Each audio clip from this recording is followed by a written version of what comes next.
Men are haunted by the vastness of eternity. And so we ask ourselves, will our actions echo across the centuries? A tall warrior stepped out from the ranks, but he would soon pay for his arrogance.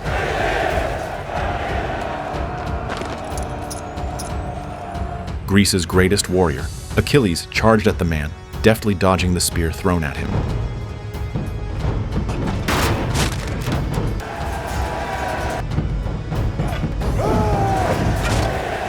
Achilles leaped and drove his sword into the man's neck. After defeating the warrior, Achilles walked towards the thousands of soldiers on the opposing side. Is there no one else? Is there no one else? Even Priapus was intimidated by Achilles and handed over the scepter symbolizing royal power. However, the proud Achilles did not take the scepter and turned away. For many years, King Agamemnon, with his exceptional military prowess and the help of Achilles, had brought all the Greek city-states under his rule. The proud Achilles did not fight for Agamemnon. He fought to prove his valor and hoped to be remembered in history. That night, Agamemnon's brother, King Menelaus of Sparta, hosted a banquet for their guests from across the sea. The guests were the two princes of Troy, Hector and Paris. Let us drink to peace. To peace between Troy and Sparta. During the feast, young Prince Paris kept his eyes on Menelaus' wife, Helen. When Helen left, Paris followed, and Hector noticed this. Taking advantage of the drunken revelry, Paris sneaked into Helen's chamber. It turns out that Paris and Helen were already together before this.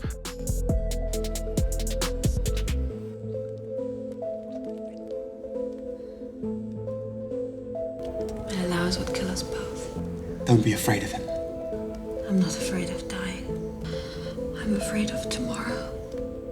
I'm afraid of watching you sail away and knowing you'll never come back. You don't have to fear tomorrow. Come with me. Don't play with me. Don't play. If you come, we'll never be safe. Men will hunt us. The gods will curse us. But I love you. The next day, as the two princes sailed back to Troy, Paris brought Hector below deck. It was then that Hector saw Queen Helen hiding in the ship's hold. He knew taking the king's wife would have dire consequences, but he relented at his brother Paris's plea. King Menelaus of Sparta soon discovered his wife's escape. She left with the Trojans. Upon learning the truth, Menelaus was furious. He told his brother Agamemnon, hoping he would wage war on Troy. This was exactly what Agamemnon wanted, as he had coveted Troy's lands for years. However, his ministers and people always refused his requests to go to war, citing the long distance. But this time it was different.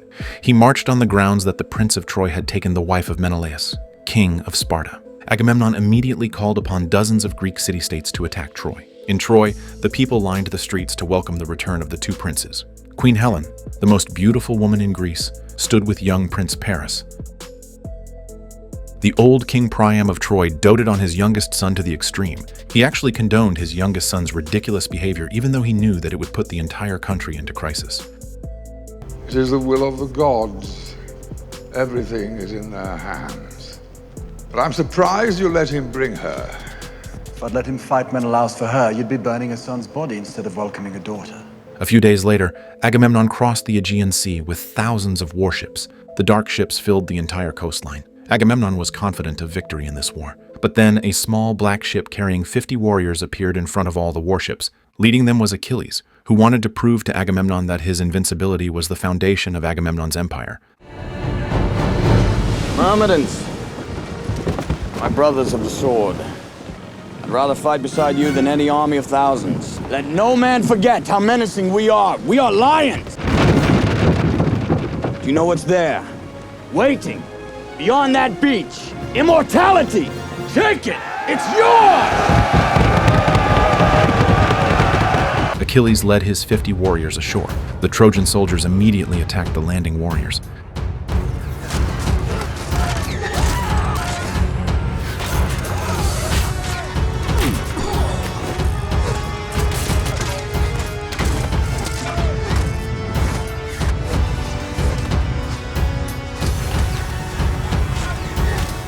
Achilles ordered his men to form a shield wall to resist the Trojan onslaught.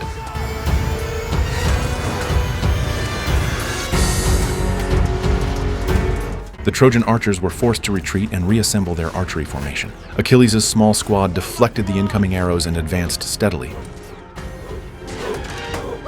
As they neared the enemy lines, the formation broke open, and Achilles was the first to charge at the Trojans. The son of the sea goddess Thetis and the mortal hero Peleus, his mother lifted him by the ankles and dipped him into the river Styx when he was born, making him invulnerable to swords and guns ever since. As Achilles and his men slaughtered the Trojan soldiers on the beach, the thousands of Greek soldiers watching from behind chanted his name in unison. Agamemnon's face turned grim. If Achilles claimed this victory alone, his own prestige would soon be overshadowed. He ordered his top warrior Ajax to immediately join the battle on the shore. He couldn't let Achilles take all the glory. Ajax swung his massive hammer, cutting down Trojans left and right.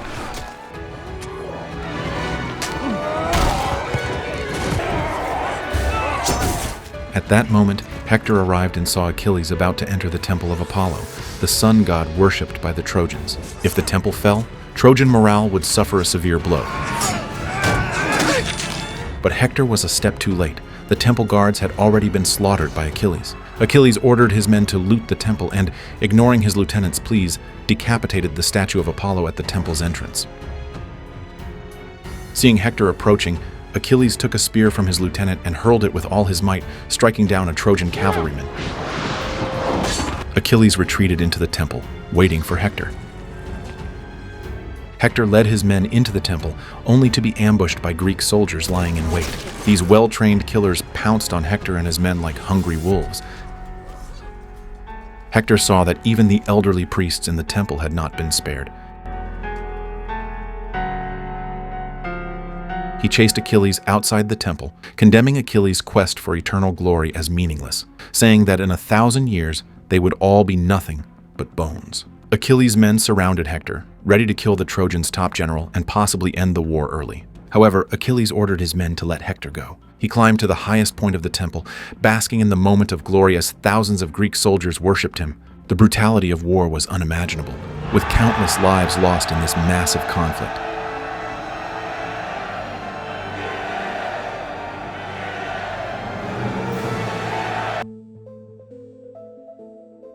Female captives were sent to his tent.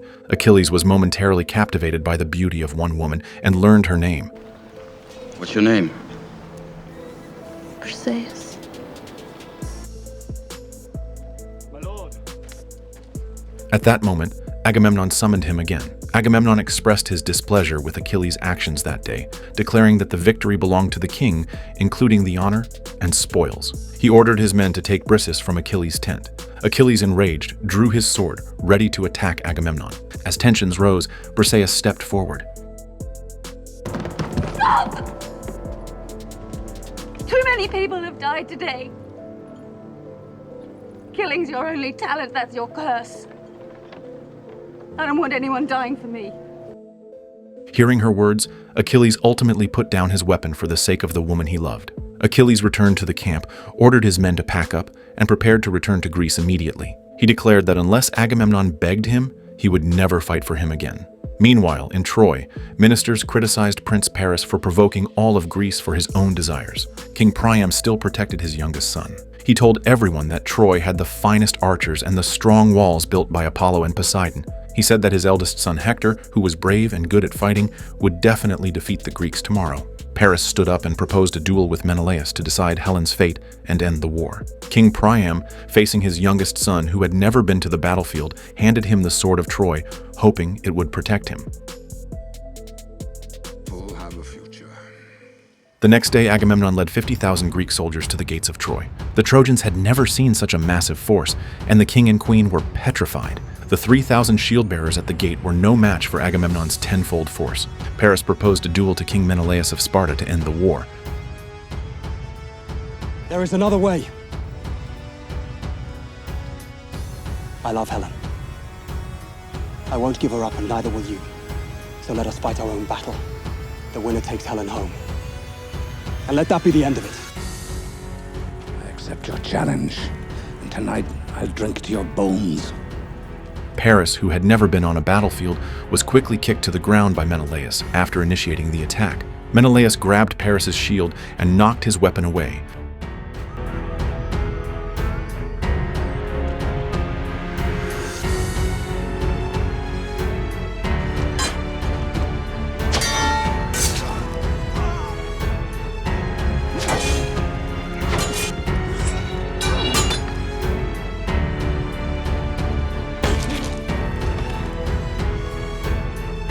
As Menelaus raised his weapon to kill Paris, Paris fled to Hector, trying to escape the duel. Hector told Menelaus the duel was over, but Menelaus, unwilling to let it go, insisted that a fight to the death could not end so easily. He raised his weapon to kill the fleeing Paris. Hector suddenly drew his sword and stabbed Menelaus in the chest. Faced with the Trojans, who broke their promise, Agamemnon raised his sword and ordered the 50,000 Greek soldiers behind him to attack the gate of Troy.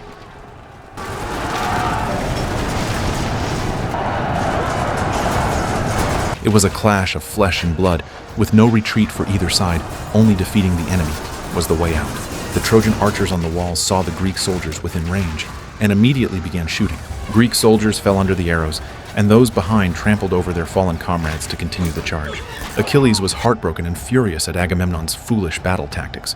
To him, it was like sending soldiers to their deaths at the hands of the Trojans. Greek warrior Ajax swung his dual hammers, creating a gap in the enemy lines with his height advantage. Hector, on horseback, thrust his spear at Ajax but was knocked to the ground.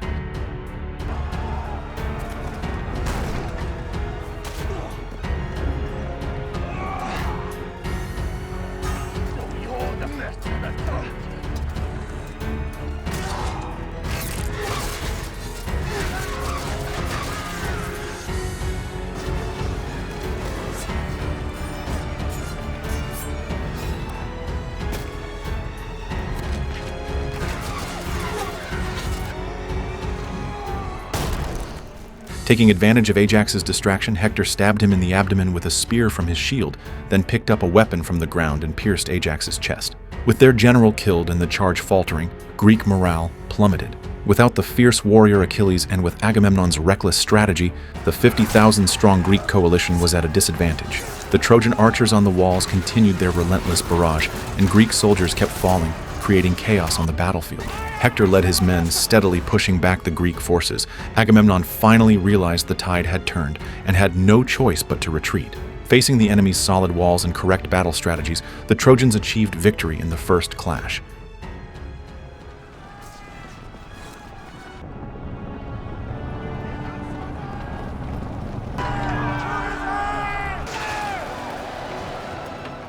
This battle cost Agamemnon 6,000 soldiers, and the morale of the hastily assembled Greek coalition was shattered, with many contemplating a return to Greece. In order to get Achilles to come back and continue fighting, Nestor proposed to send the detained Briseis back to Achilles.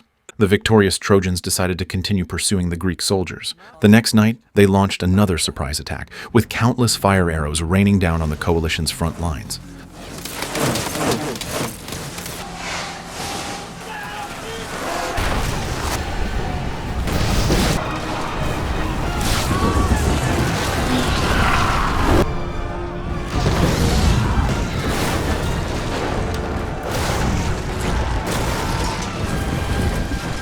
The battle raged until dawn, with Hector leading the Trojan warriors to push the coalition back to their landing beach. As the coalition forces were in disarray, the appearance of one man instantly boosted their morale. Greece's greatest warrior, Achilles, fully armed, charged out of the camp, heading straight for Hector.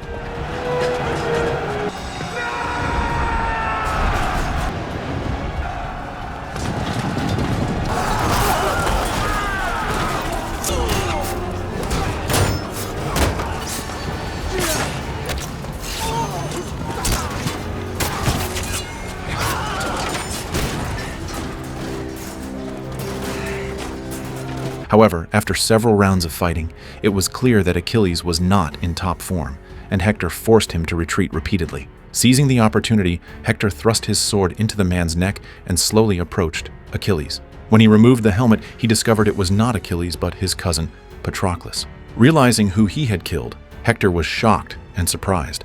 The consequences of offending Greece's greatest warrior were clear. Returning to Troy, Hector led his wife to the city's secret passage. He knew he would eventually face Achilles, and if he died, his wife and family could at least escape.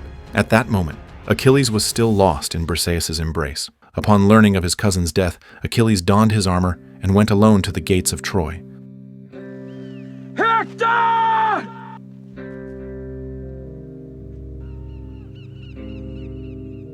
The two greatest warriors of ancient Greece met for a duel to the death beneath the ancient walls of Troy. The battle between Achilles and Hector reached a fever pitch, with Achilles easily countering Hector's every move. Achilles' varied attacks combined with his strength and skill left Hector struggling to defend.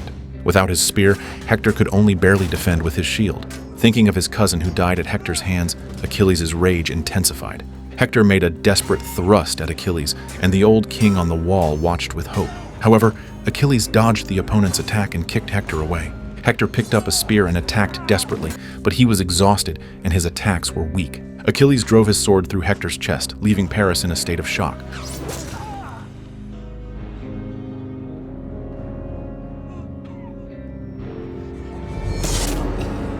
Achilles tied Hector's body to his chariot and deliberately paraded it before the walls of Troy. He looked back at the Trojans on the wall, his anger unquenched by Hector's death, determined to make every Trojan pay. Late at night, Achilles sharpened his sword in his tent. Killing Hector did not excite this glory-driven warrior.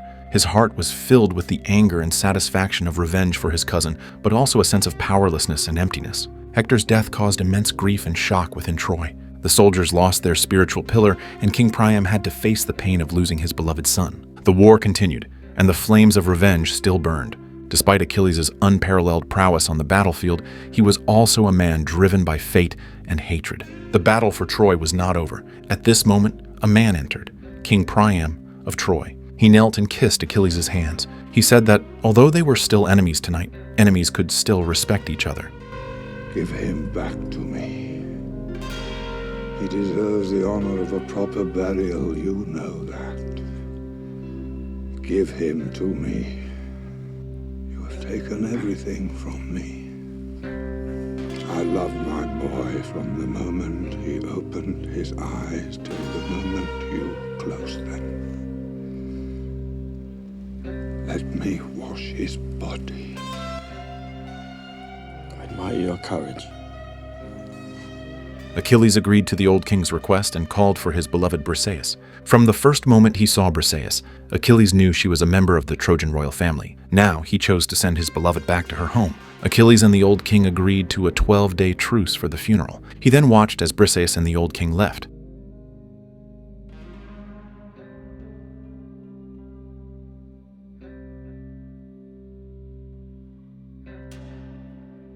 As the funeral ended, the Trojans saw only the bodies of Greek soldiers who had died from a plague, believed to be a punishment for desecrating the sun god. In addition, a giant wooden horse, as tall as the city walls, stood on the beach. Overnight, it seemed the Greeks had completely left Troy. The victorious Trojans pulled the giant wooden horse into the city. This would be a testament to their great victory, a symbol of Trojan bravery to be celebrated for generations. The people gathered in the city center, dancing and singing around the horse, drinking and reveling. However, they had no idea that this was actually a conspiracy. During the truce, they secretly finished constructing the wooden horse with the purpose of hiding soldiers inside.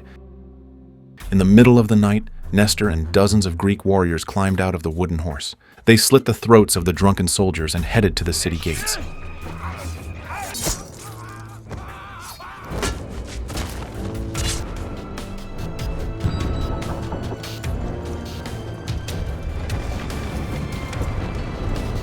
They cut the drawbridge and opened the gates.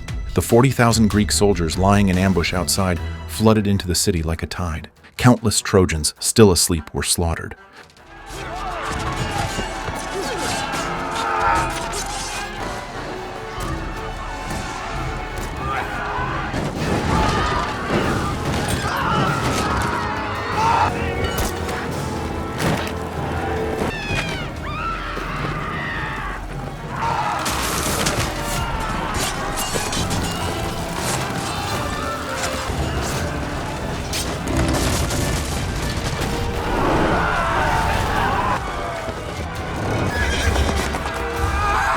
Achilles charged into the city with the others, but his goal was not slaughter. He wanted to save Briseis.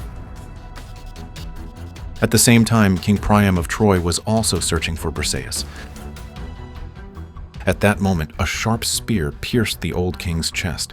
It was King Agamemnon of Greece. Before dying, the old king begged Agamemnon to spare Briseis and the children, but Agamemnon had no mercy. He found Briseis by the altar. Recalling the past, he decided to humiliate Achilles' woman, as he had always feared offending Achilles. At that moment, Briseis pulled a dagger from her palm. Taking advantage of Agamemnon's arrogance, she stabbed him in the neck. Agamemnon paid the price for his arrogance and cruelty. Seeing the king killed, the guards prepared to execute Briseis. Just then, Achilles arrived in time, swiftly dispatching the two soldiers. He picked up Briseis, intending to escape the inferno that Troy had become. At that moment, Paris appeared behind Achilles and shot an arrow through his heel. This was the only part of Achilles' body not dipped in the river Styx by his mother. With eyes full of hatred, Paris shot another arrow into Achilles' chest. Ignoring his cousin Briseis' pleas, Paris shot a third arrow. In his final moments, Achilles urged his beloved to leave Troy quickly. After watching Briseis leave, the legendary warrior fell in Troy's garden.